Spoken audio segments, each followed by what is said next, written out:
I sat at the end of Mom's dining table, watching my sister Victoria sign the last page of the transfer documents with a flourish. Her diamond bracelet caught the afternoon light as she set down the pen, her expression radiating triumph mixed with pity. "There," Victoria said, sliding the papers across to me. "All done. Your little consulting business is now officially under my management. Don't worry, Emily. I'll take good care of it." Mom beamed at Victoria from across the table. "This is so generous of you, sweetheart. Taking responsibility for your sister's struggling business. Not everyone would be so kind." "Family helps family," Victoria said, though her tone suggested she was doing me an enormous favor rather than stealing my company. Emily clearly wasn't equipped to handle the complexities of running a business. Better to transfer control to someone who actually understands corporate management. My brother Derek nodded approvingly. "Makes sense. Emily's always been more of a creative type. Not really built for the business world. Victoria has the MBA, the experience, the connections. This is the right call." I took a sip of my coffee, saying nothing. "You're being very mature about this, Emily," Dad said, patting my hand. "I know it must be hard to admit you're in over your head. But accepting help is a sign of wisdom." "Wisdom," I repeated quietly. "Yes," Victoria said, gathering the signed documents into her leather portfolio. "And honestly, Emily, you should be relieved. Running a business is stressful. All those decisions, all that responsibility. Now you can just, I don't know, do whatever it is you do. Freelance consulting or something. Let me handle the actual business operations." "Your little home office setup is cute," Mom added. "Very quaint. But Victoria has a real office in the financial district. Proper infrastructure. That's what a growing business needs." "Growing business," I said. "Is that what you think it is?" Victoria laughed, that sharp sound I'd heard my entire life. "Emily, I've seen your financials. You're barely breaking even. A few small clients, modest revenue, no real growth trajectory. It's a hobby business at best. But with my management, my strategic vision, my network, we can actually make something of it." "Something of it," I echoed. "Don't be bitter," Derek said. "Victoria's trying to help. She's going to professionalize your operation, bring in real clients, implement proper systems. You should be grateful." "I am grateful," I said simply. Victoria's expression softened into something resembling compassion. "I know this is your baby, Emily. You've worked on it for, 3 years now? But sometimes we have to accept that our best isn't good enough. There's no shame in that." "No shame at all," Mom agreed. "Not everyone is cut out for entrepreneurship. You gave it a good try, sweetheart. Now let your sister's expertise take it to the next level." I checked my watch. 2:47 p.m. Perfect timing. "The transfer is complete?" I asked Victoria. "Completely," she confirmed, patting her portfolio. "I had my lawyer draw up the paperwork. Everything's legal and binding. As of today, I control all business operations, all assets, all client relationships, all intellectual property. You retain a 20% passive stake, which is generous considering the business's current state." "Very generous," I agreed. "I'll start reaching out to your client list tomorrow," Victoria continued. "Let them know there's been a change in management. Assure them that services will continue, probably improve actually, under new leadership." "The clients," I said. "Yes, you should definitely reach out to them." Victoria frowned slightly at my tone. "Emily, are you being sarcastic?" "Not at all. I think you should absolutely contact the clients. They'll be very interested to know about the management change." Derek leaned forward. "What's that supposed to mean?" Before I could answer, my phone buzzed. I glanced at the screen, right on schedule. "Excuse me, I need to take this." I stood and walked into Mom's living room, answering the call. "Emily Chen speaking." "Miss Chen, this is Director Roberts from the SEC's Division of Enforcement. We're ready to proceed as discussed. Are you with the subject now?" "Yes, we just completed the transfer." "Excellent." And she signed all documents willingly, with full knowledge she was taking control of the business entity. Completely willingly. She insisted on it, actually. Believed she was doing me a favor. There was a pause, then what might have been a quiet laugh. "Miss Chen, I've been investigating corporate fraud for 20 years. This is the first time I've seen someone voluntarily take ownership of a fraudulent enterprise while the actual criminal watches. This is going to be interesting." "I thought you might find it educational," I said. "We're 5 minutes out. Keep them there if possible. They're not going anywhere. I returned to the dining room, where my family was watching me with varying expressions of curiosity and concern. Who was that? Mom asked. Work, I said simply, retaking my seat. Victoria's eyes narrowed. What kind of work? You don't have a business anymore, remember? I just took it over. Right, I said. By mistake. Emily, what's going on? Dad asked. You're acting strange. Am I? Yes, Derek said firmly. You've been weirdly calm about this whole transfer. No arguments, no resistance, no emotional response. It's not like you. Maybe I'm just relieved, I suggested. Like Dad said, accepting help is wisdom. Victoria wasn't buying it. Something's wrong. Emily, what aren't you telling us? About the business? I asked. There's quite a bit I haven't told you. But you'll find out soon enough. Find out what? Mom demanded. Before I could answer, the doorbell rang. All eyes turned toward the front door. Are you expecting someone? Mom asked me. Yes, I said. That would be for Victoria. Victoria stood abruptly. For me? I'm not expecting anyone. You should probably answer the door, Mom, I said calmly. Mom walked to the door, confusion evident on her face. Through the archway, I could see her open it to reveal 4 people in dark suits. 3 men and 1 woman, all carrying badges and briefcases. Mrs. Chen, the woman said. I'm Director Sarah Roberts from the Securities and Exchange Commission. We're looking for Victoria Chen. The color drained from Victoria's face. The SEC? What? Why? Victoria Chen? Director Roberts entered the dining room, the other agents flanking her. I'm Director Roberts. These are Special Agents Williams, Park and Thompson. We need you to come with us to answer some questions regarding corporate fraud, securities violations and identity theft. Victoria's mouth opened and closed soundlessly. Derek jumped to his feet. What the hell is going on? Your sister has just taken legal ownership of a business entity currently under investigation by the SEC, Director Roberts said. By signing those transfer documents, she gestured to Victoria's portfolio. She assumed legal responsibility for multiple federal crimes. That's insane, Victoria said, finding her voice. Emily's business is just a small consulting firm. There's nothing illegal about it. It's not a consulting firm, I said quietly. Everyone turned to stare at me. What? Mom whispered. The business Victoria just took control of isn't a consulting firm, I repeated. It's a shell corporation I've been operating for the past 3 years to attract exactly this kind of fraudulent takeover. The silence that followed was absolute. Director Roberts smiled approvingly. Perhaps you should explain, Ms. Chen. I think your family deserves to understand what's happening. I stood, walking to the window. 3 years ago, Victoria tried to steal one of my actual clients. A significant one.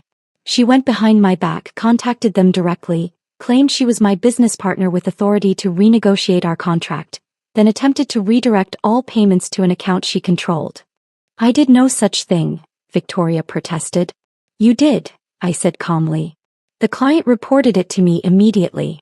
They found it suspicious that my business partner didn't know basic details about the work we'd been doing.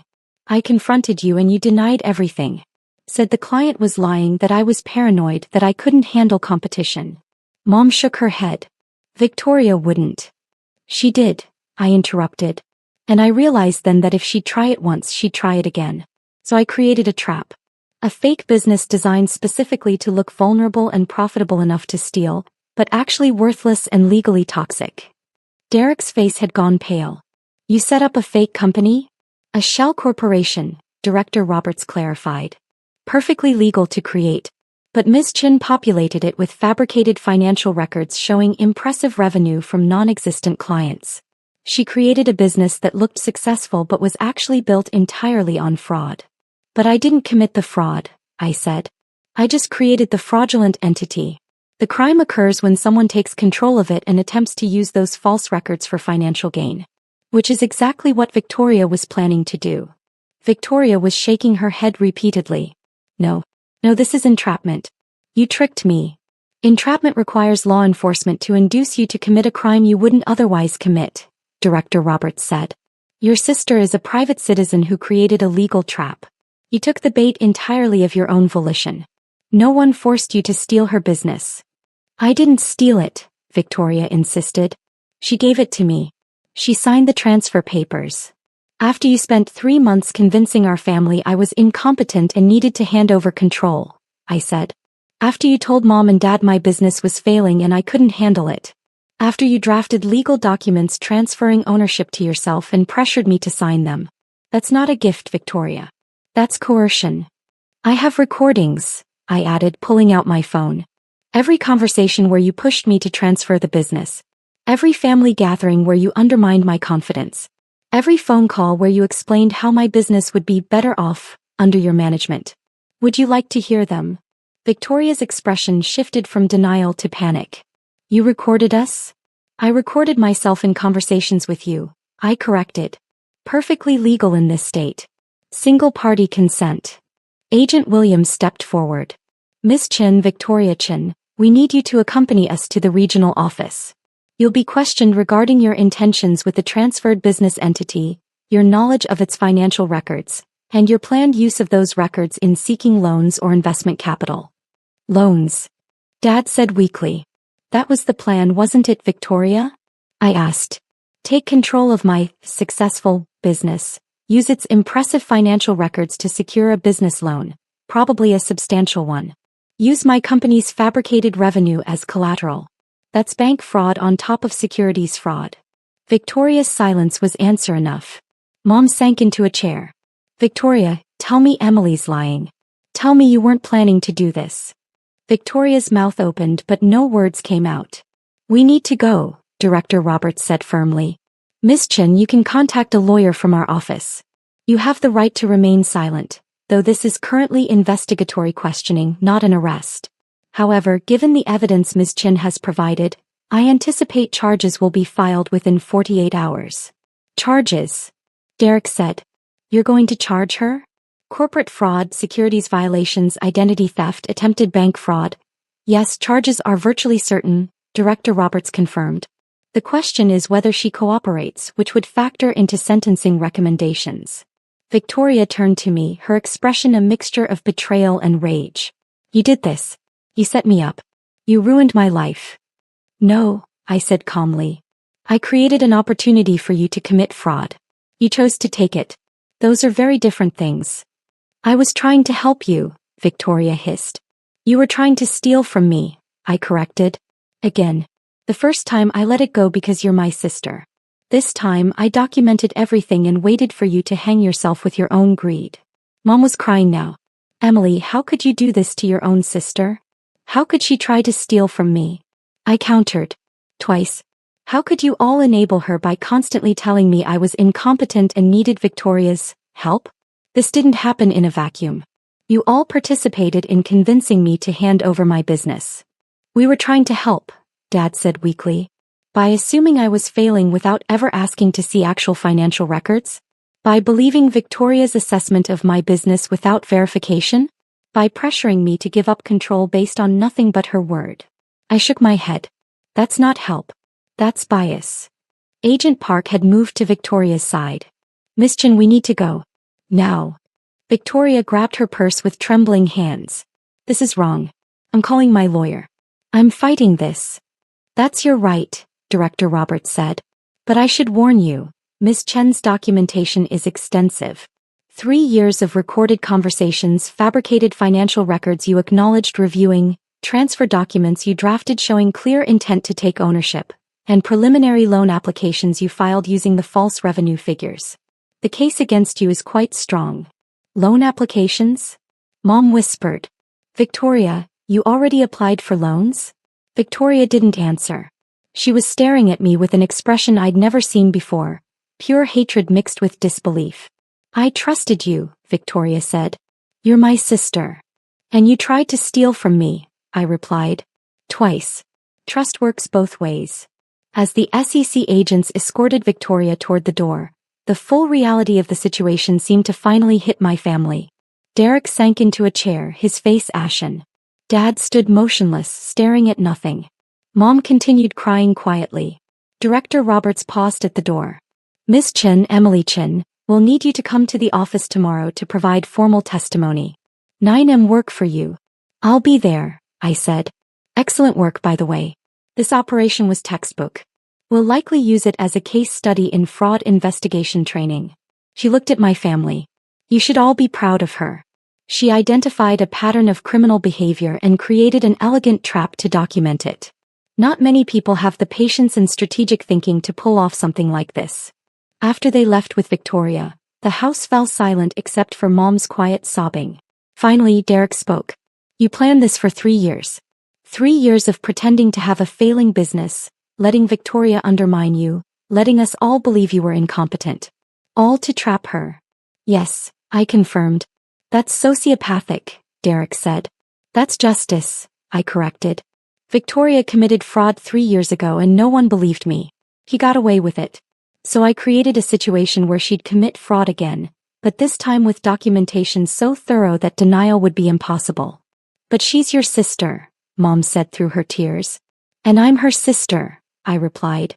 That didn't stop her from trying to steal from me. Twice. Dad finally found his voice. The business. Your real business.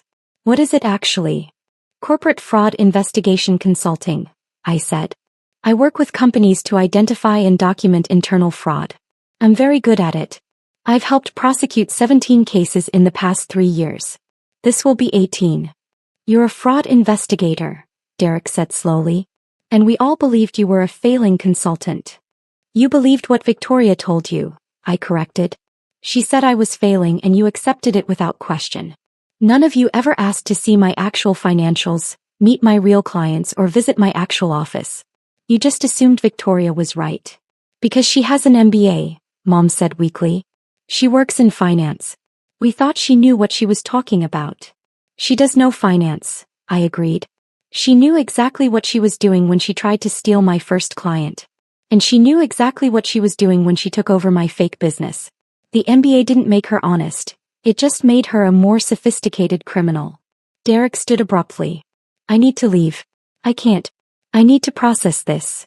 Before you go, I said, you should know, you're all on the recordings too. Every time you pressured me to transfer the business, every time you told me I was incompetent, every time you validated Victoria's theft. The SEC has those recordings.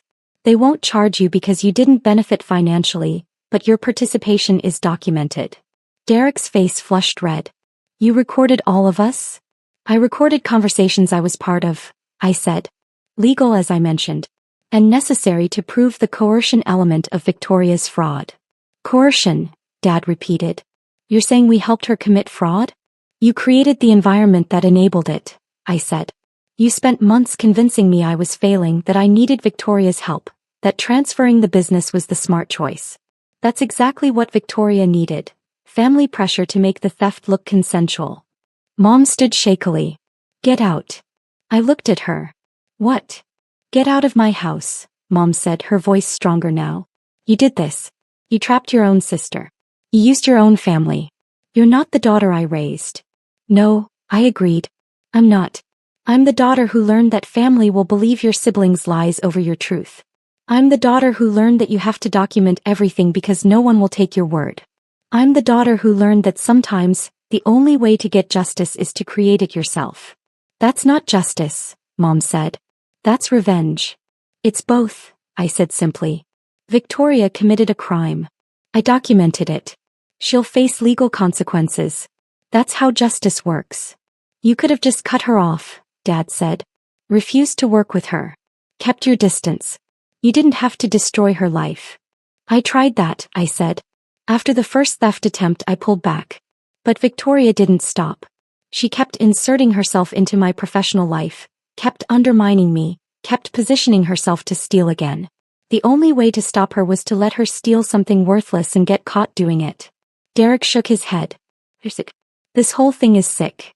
What's sick is that not one of you believed me 3 years ago when I said Victoria tried to steal my client. I said, my voice rising for the first time. What's sick is that you all assumed I was incompetent without evidence. What's sick is that you enabled a criminal because she had the right credentials and I didn't. We were trying to help you, Mom insisted. By assuming I was failing? By pressuring me to give up my business? By never once asking if I actually needed help. I grabbed my bag. You're right, Mom. I should go. But before I do, you should all understand something. Victoria is going to face federal charges. There will be a trial.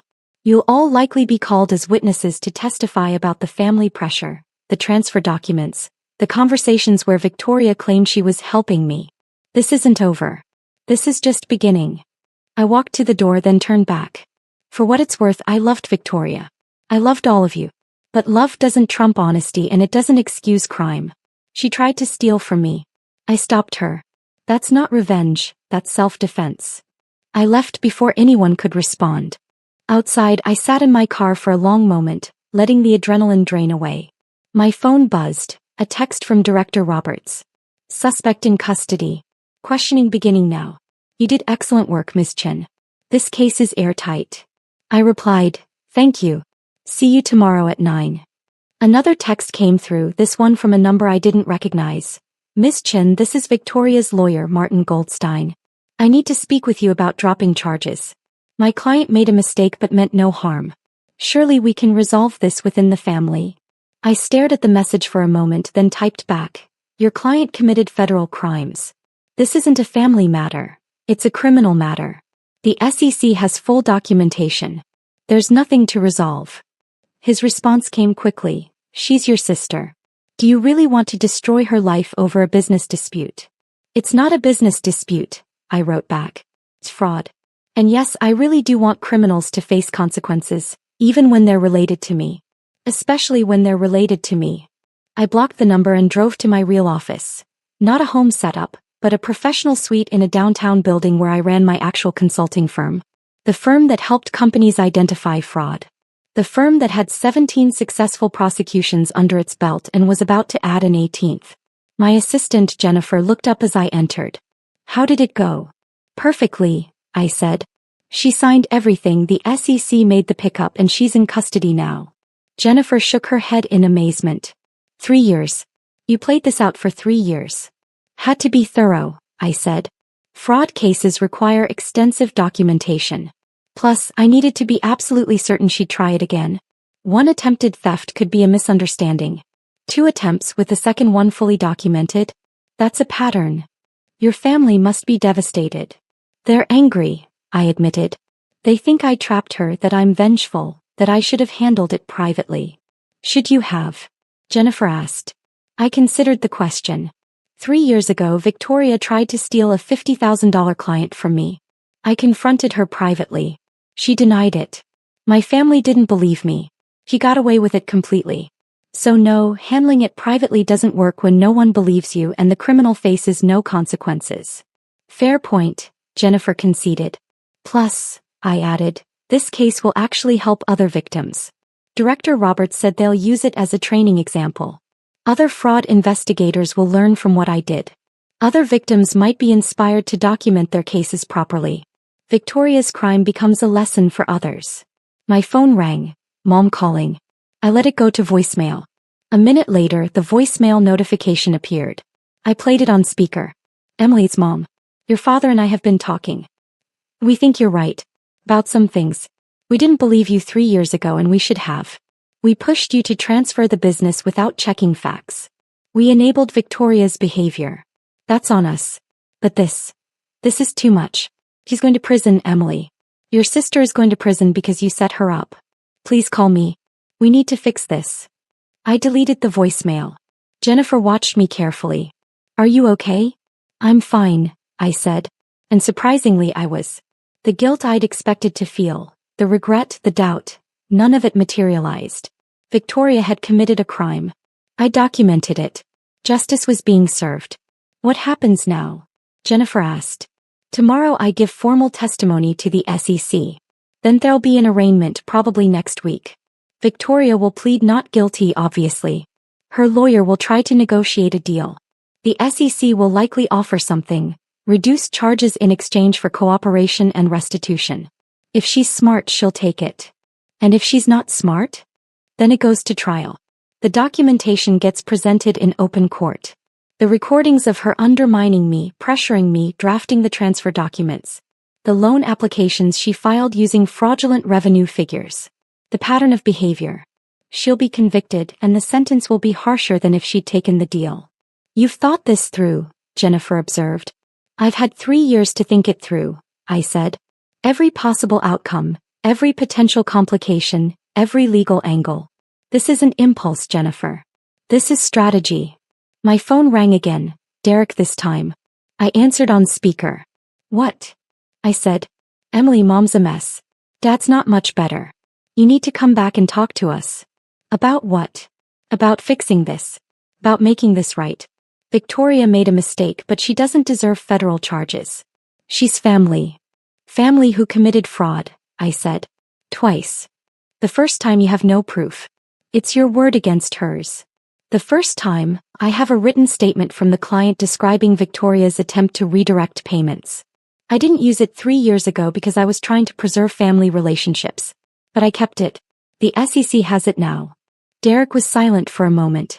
You've been planning this since the beginning. I've been documenting crimes since the beginning, I corrected. Victoria chose to commit them. I just chose to record them. She's your sister, Derek said, his voice breaking. How can you do this to her? How could she do it to me? I countered. That's the question you should be asking. How could Victoria try to steal from her own sister?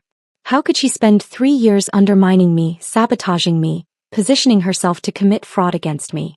Why am I the villain for stopping her? Because you trapped her, Derek said. You created a situation designed to make her commit a crime. I created a situation that revealed her willingness to commit a crime, I corrected. Victoria could have said no. She could have been honest. She could have actually helped me instead of trying to steal from me. She made her choices. I just documented them. We're your family, Derek said. That has to count for something. It did, I said quietly. That's why I gave her 3 years. 3 years to come clean about the first theft, to apologize, to change her behavior. He didn't. She got worse. So yes, Derek, family counted, but not enough to override justice. I ended the call and turned off my phone. Jennifer was quiet for a moment. Do you think they'll ever understand? Probably not, I admitted. They'll always see Victoria as the victim and me as the villain. That's fine. I'm not doing this for their understanding. I'm doing it because it's right. Is it? Jennifer asked. Right, I mean. I'm not judging, I genuinely want to know. Is setting up your own sister the right thing to do? I thought about it carefully. Victoria is a criminal. She committed fraud 3 years ago and got away with it. She was about to commit fraud again, and this time use those false financials to defraud a bank out of potentially hundreds of thousands of dollars. If I'd let her proceed, eventually she would have been caught, but not before causing real damage. Banks would lose money. Investigators would waste resources. Other people might be implicated. By stopping her now with clear documentation, I prevented all that downstream harm. So it's utilitarian, Jennifer said. Greater good. It's also personal, I admitted. I'm tired of being the victim. Tired of being doubted. Tired of criminals getting away with crimes because they're family or because no one documented properly. Victoria victimized me once and faced 0 consequences. I made sure she couldn't do it again. That's fair, Jennifer said. We worked until 7 that evening, preparing documentation for the next day's SEC meeting. By the time I left the office, I'd organized 3 years of recordings, financial records, correspondence, and witness statements into a comprehensive case file. Driving home, I thought about Victoria sitting in an SEC interrogation room, probably still insisting she'd done nothing wrong, that I'd trapped her, that this was all a misunderstanding. But the evidence didn't lie. The recordings didn't lie. The transfer documents she'd drafted didn't lie. The loan applications she'd filed didn't lie. She'd committed fraud. I'd stopped her. That was the reality regardless of how anyone spun it. At home, I poured a glass of wine and sat on my balcony looking out over the city lights. Somewhere out there, my family was probably gathered together discussing what a terrible person I was, how I'd betrayed Victoria, how I'd destroyed the family. Let them discuss. I'd stopped a criminal. I'd prevented bank fraud. I'd created a case study that would help train future investigators. And I'd proven that sometimes, the only way to get justice is to build it yourself, piece by documented piece with patience and precision. My phone, still off, sat on the table beside me. I knew when I turned it on there would be dozens of messages. Pleas from Mom. Anger from Derek. Maybe even a message from Victoria's lawyer, threatening legal action for entrapment that would never hold up in court. But that was tomorrow's problem. Tonight I was just a fraud investigator who'd successfully documented and stopped a criminal. The fact that the criminal was my sister was unfortunate but irrelevant. Justice didn't stop at family boundaries. And I wasn't going to pretend otherwise just to make everyone comfortable. Victoria would face trial. She'd probably accept a plea deal, 2 to 3 years in federal prison, restitution, probation. Her career in finance was over. Her reputation was destroyed. But she'd committed crimes. She tried to steal from her own sister. Twice. And now finally she'd face consequences. That wasn't revenge. That was accountability. And if my family couldn't understand the difference, that was their problem, not mine. I sipped my wine and watched the city lights, content in the knowledge that tomorrow, I'd testify against my sister. And I wouldn't feel guilty about it at all. Because some things matter more than family loyalty. Things like honesty, integrity, justice, and the simple principle that criminals should face consequences, regardless of their last name.